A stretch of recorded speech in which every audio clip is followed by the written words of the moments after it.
বাংলাদেশের এখনকার রাজনৈতিক পরিস্থিতি নিয়ে আসুন আজ একটু গভীরভাবে বোঝার চেষ্টা করি। আমরা একজন বিশেষজ্ঞর আলোচনার সূত্র ধরে এগোব। মানে ডক্টর মোহাম্মদ ইউনূসের নেতৃত্বে যে অন্তর্বর্তীকালীন সরকার, তার সামনে চ্যালেঞ্জগুলো কি কি? নির্বাচন আর সংস্কার নিয়ে বিতর্কটা কোথায়? আর ভারতের সাথেই বা সম্পর্কটা কেমন যাচ্ছে? ডক্টর ইউনূস যে সেদিন পদত্যাগের হুমকি দিলেন, আবার তা তুলেও নিলেন, এই ধোঁয়াশা থেকেই শুরু করা যাক, কি বলেন? হ্যাঁ, এই ঘটনাটা আসলে মানে ভেতরের অনেক টানাপোড়েনকেই যেন বাইরে নিয়ে এসেছে। পরিস্থিতি আসলেই বেশ জটিল, বুঝলেন? আগস্টের গণঅভ্যুত্থানের পর যে সরকারটা এলো, তাদের কাছে বিভিন্ন লোকজনের চাওয়া বিভিন্ন রকম।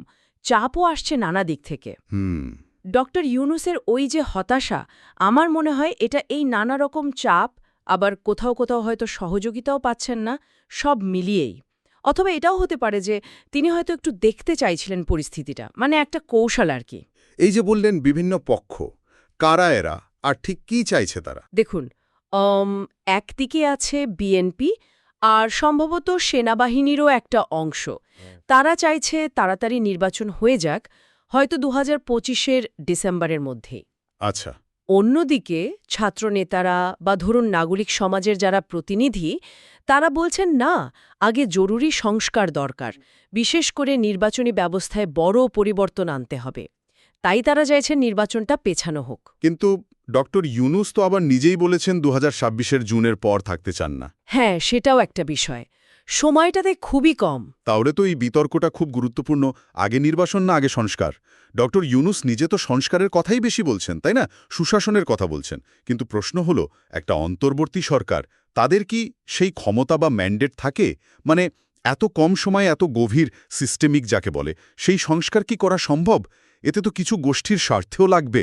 ঠিক এখানেই তো আসল চ্যালেঞ্জটা। অনেকেই ভাবেন মানে টেকসই যদি সংস্কার করতে হয় তাহলে নির্বাচিত সরকারের বিকল্প নেই। কিন্তু একটা ভয়ও কাজ করে।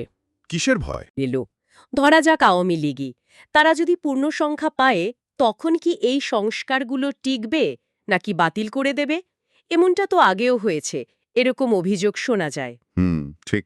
তাই শুধু আইন পাল্টালে হবে না, আসলে রাজনৈতিক সংস্কৃতিটাও বদলানো দরকার।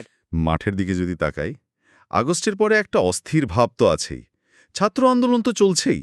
এর বাইরেও কি অন্য কোনো গোষ্ঠীর আনাগোনা বেড়েছে?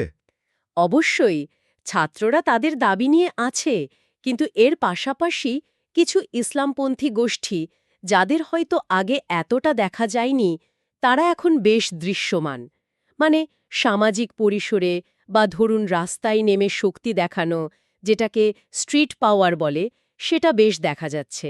এদের কারো কারো কথায় আবার নারী বিরোধী বা ভারত বিরোধী সুরও থাকছে। আচ্ছা, এই গোষ্ঠীগুলো যে বাড়ছে, এ নিয়ে অন্তর্বর্তীকালীন সরকার কি করছে?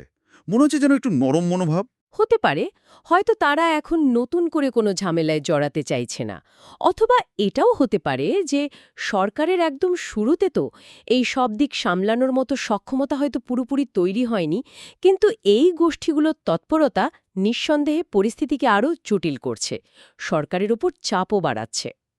এই সব কিছুর মধ্যে আবার দেশের একটা বড় দল, আওয়ামী লীগ, তাদের ভবিষ্যৎ নিয়েও তো বিরাট প্রশ্ন। দলটার কাজ তো একরকম বন্ধ, নেতারা অনেকে জেলে, অনেকে বিদেশে। এদের বাদ দিয়ে কি আসলেই একটা অংশগ্রহণমূলক নির্বাচন সম্ভব? দেখুন, বিএনপি বা সেনাবাহিনী এরা কিন্তু চাইছে একটা অংশগ্রহণমূলক নির্বাচন হোক, যার মানে দাঁড়ায় আওয়ামী লীগও থাকবে। কিন্তু ছাত্ররা বা যারা আন্দোলনে ছিলেন? তারা আবার এর ঘোর বিরোধী।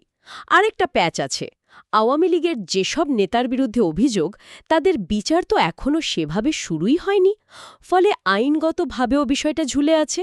আর শেখ হাসিনা তো দেশের বাইরে থেকেও চেষ্টা করছেন দলের নিয়ন্ত্রণ ধরে রাখতে, এমন ইঙ্গিত দিচ্ছেন।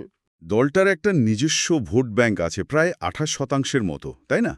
কিন্তু এত কিছুর পর এই গণরোষ, নেতৃত্বের এই অবস্থা, তারা কি ঘুরে দাঁড়াতে পারবে, বিশেষ করে শেখ হাসিনা ছাড়া? দেখুন, সাংগঠনিক ভিত্তি তো আছে, কিন্তু জনপ্রিয়তা যে কমেছে সেটা তো অস্বীকার করা যায় না। নেতৃত্ব আর মানুষের আস্থা দুটোই ফিরে পাওয়াটা বিরাট চ্যালেঞ্জ হবে, আর বিচার প্রক্রিয়া শেষ না হওয়া পর্যন্ত তাদের নির্বাচনে আসাটাও বেশ অনিশ্চিত। এবার একটু আন্তর্জাতিক সম্পর্ক নিয়ে কথা বলি। ভারতের সাথে সম্পর্কটা বেশ শীতল মনে হচ্ছে, তাই না? কারণ কি?